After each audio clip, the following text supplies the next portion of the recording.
and techniques to start strong, finish strong, and keep your project running smoothly.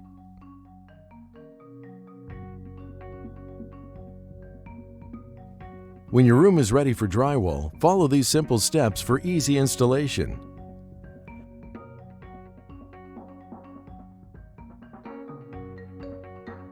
The first step to a successful drywall installation is to plan the job on paper first. Measure your wall and ceiling surfaces and mark them down. Then determine whether you're going to install your panels horizontally or vertically. Keep in mind your goal is to have the least number of joints possible. Usually, installing the panels horizontally is the best way to accomplish this. Let's look at how to properly cut drywall to make a nice clean edge.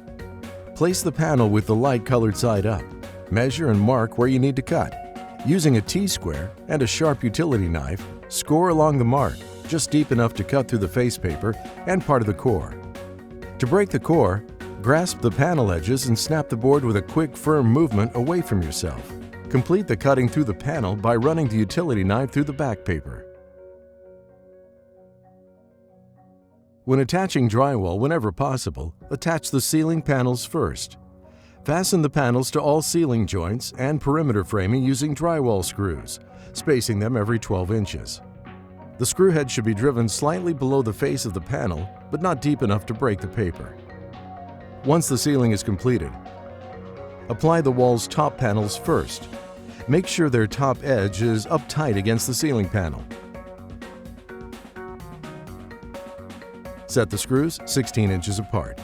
When installing the top panels, avoid having joints above or below the corners of windows, doors, or other openings.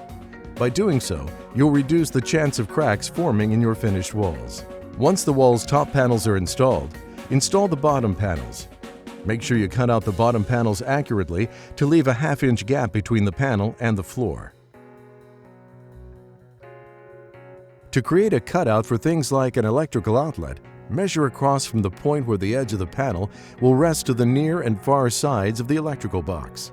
Then measure from the point where the top or the bottom edge of the panel will fall to the top and bottom of the box.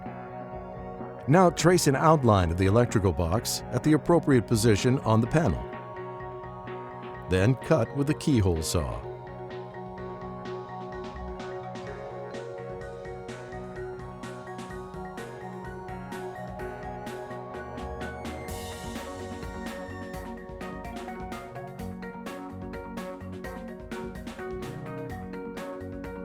Now you know the basics to installing drywall panels.